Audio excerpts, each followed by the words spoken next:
வருகின்ற 2026 சட்டமன்ற தேர்தலில் மதுரை மாவட்டம் சோழவந்தான் சட்டமன்ற தொகுதியில் இருந்து ஒவ்வொரு கட்சியிலும் யாரெல்லாம் போட்டியிட வாய்ப்பிருக்கிறது, அவர்களின் பின்னணி என்ன என்பதையும் விவரிக்கிறது இந்த செய்தி தொகுப்பு.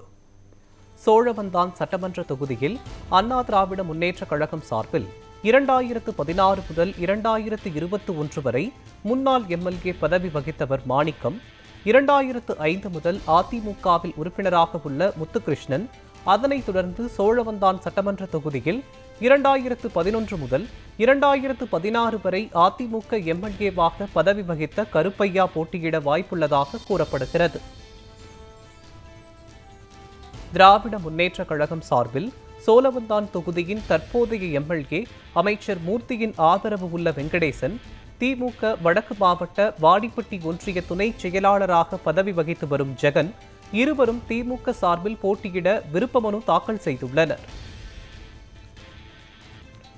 பாரதிய ஜனதா கட்சி சார்பில் தேசிய செயற்குழு உறுப்பினராக பணியாற்றி வருகின்ற பழனிசாமி மற்றும் 1998ஆம் ஆண்டு முதல் பாஜகவில் களப்பணியாற்றி வருகின்ற கோவிந்தமூர்த்தி, மேலும் 2019இல் பாஜகவில் தன்னை இணைத்துக் கொண்ட சித்ரா தேவி இவர்கள் போட்டியிட உள்ளதாக கட்சி வட்டாரங்கள் கூறுகின்றன.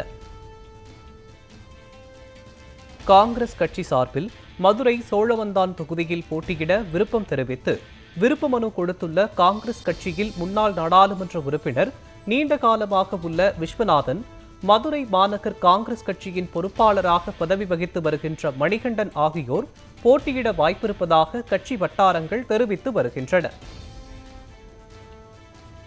தமிழக வெற்றிக் கழகம் சார்பில் வாடிப்பட்டி வடக்கு ஒன்றிய செயலாளராக உள்ள தாமு, மதுரை புறநகர் மாவட்ட கழக துணை செயலாளராக உள்ள தினகரன், அலங்காநல்லூர் ஒன்றிய செயலாளராக உள்ள கிருஷ்ணமூர்த்தி, அதனைத் தொடர்ந்து அலங்காநல்லூர் பேரூர் செயலாளராக உள்ள ரஞ்சித் ஆகியோர் கட்சி சார்பில் போட்டியிட உள்ளதாக தெரிவிக்கப்பட்டுள்ளது.